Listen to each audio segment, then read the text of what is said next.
It's time for Shawn Shepheard to catch up with that crazy bugger, Sebastien Sasseville, on his cross-Canada journey to outrun diabetes. Find out where Sebastien is now and hear all about his crazy adventures, all right here on the Diabetes Champions Network. Okay, well, we are live with Sebastien Sasseville, and you're still smiling, and that's awesome. And a big milestone that you're going to hit tomorrow. And so I'm just going to let you take it away. How do you feel when you're, I guess, closer to 6 weeks into the journey? And tell us about how you feel, and tell us a little bit about the milestone that you're going to hit tomorrow. Yeah, well, I'm feeling good. Very positive. I'm still healthy. Yesterday and today, I ran through some of the most beautiful sceneries that we've seen so far in Newfoundland. So I ran a lot, so I'm positive, but I'm sore. Everything hurts, and that's what we expected. So everything's going according to plan. So I ran 120 kilometers in the last 3 days. I'm just sitting in my recovery boots now, so you can't see them, but they're big inflatable boots. That's the only inflatable piece of equipment that I have.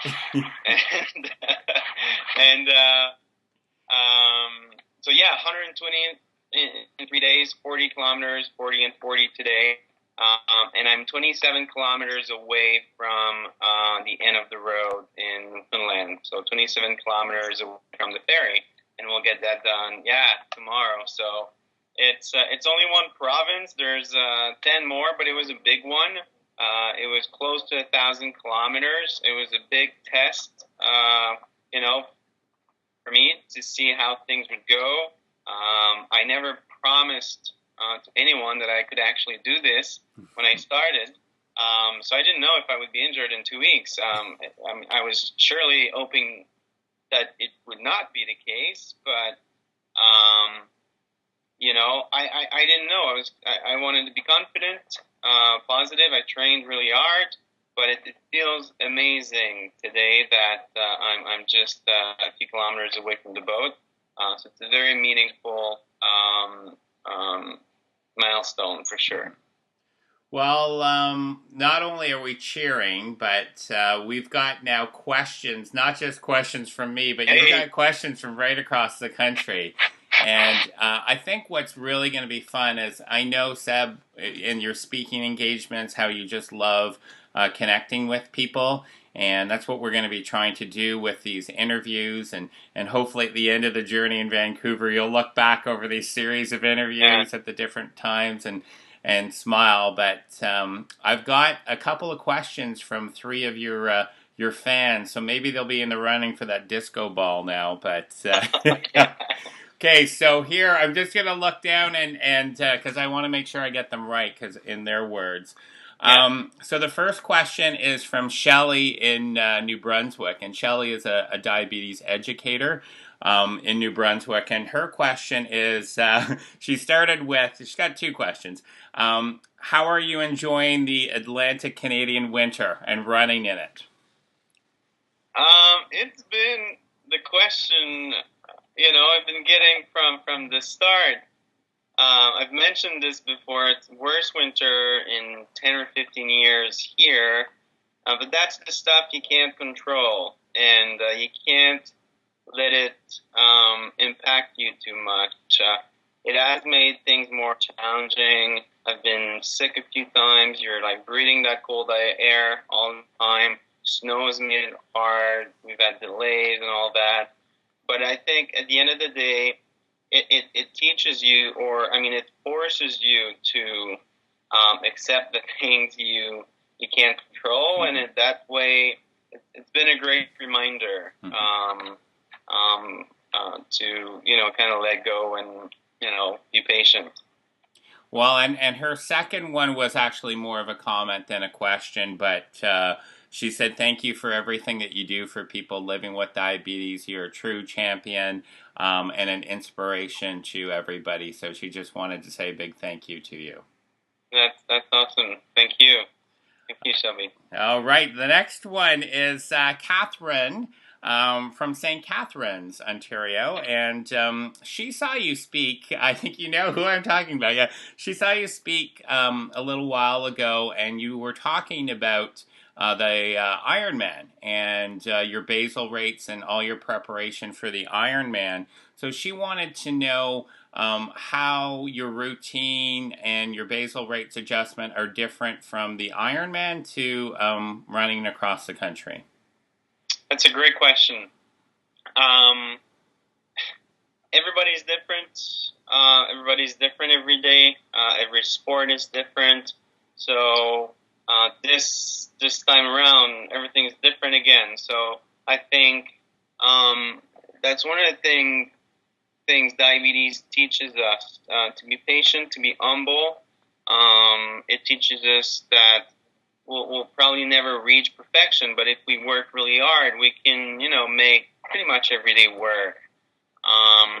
So in less philosophical words, I'm obviously reducing my basal rates during the run.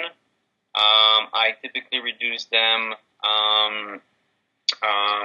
about 60 to 90, more like 60 minutes before I start running.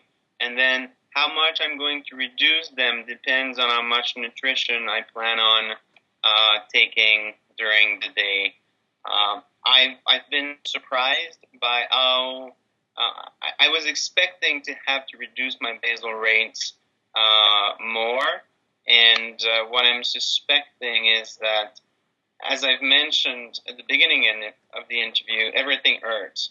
So that natural anti-inflammatory response is, constantly kicking in. And I suspect, and I could be wrong, that it's keeping, a certain insulin resistance going on in my body. Plus, I've been eating a lot, and I'm probably still not eating enough. That's one of the challenges that I have right now, eating enough, because not everything's going right. That's always what I'm trying to present as a brand and an image for the run. But I think it's important to say as well that I have good days and bad days, and there's still things that I need to fine-tune in my routine, in my nutritional routine and my diabetes routine. Not everything is perfect at this point. It probably won't be by the time I get to Vancouver, but I hope it'll be better. So, daily adjustments. And that's most of the battle, I guess, because it's not like I'm trying to figure out something that I finally will own and apply to every day. Every day I have to start from scratch. So every day is different, and I love what you said too, that each one of us and our body and our circumstances is different. So, yeah. Catherine had a second question for you. Yeah. What's your favorite going low snack?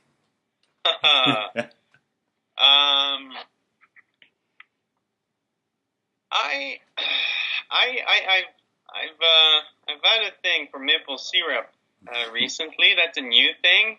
It just seemed to work well with me, and it just it works well. I can tell you're from Quebec. Yeah. Some of the best maple syrup in the world, right?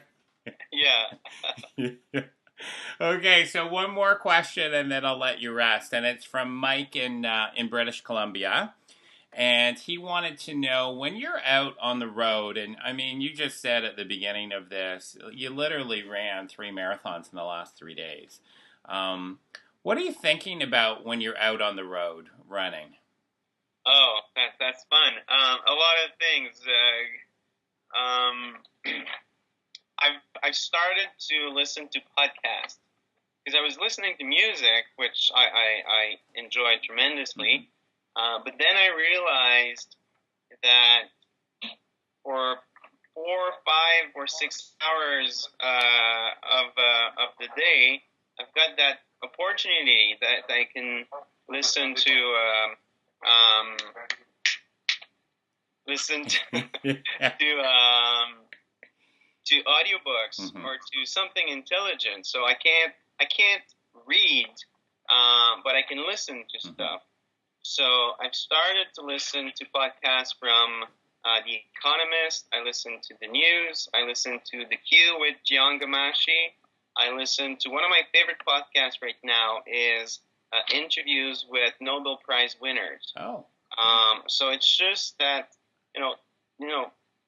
really, really wonderful time. And I think it's a privilege, and I feel very lucky for that, that I can attempt to cultivate myself for quite a long time every day. And then when it gets tough, I tend to go back to music when I really need a boost.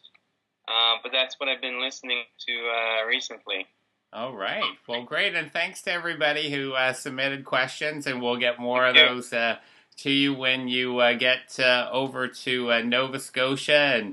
And I know that it's challenging running, let alone running every day, but running in blizzards. But you do have some of the friendliest people anywhere in the world in the Atlantic provinces. So, so just wanted to touch base and say keep it up. And there's a lot of people thinking about you and sending good wishes. And you might not see us, and we're not out there on the road with you, but there's a lot of people coast to coast wishing you all the best. I can't see it, but I can feel it, and thank you very much. That's awesome. I don't feel lonely out there, and so thank you. Great, and good luck tomorrow. I know that's a big milestone and a big day, and we'll touch base with you again really soon when you're over in Nova Scotia. You bet. All right, thanks again for this, Seb. Have a good night. Sure.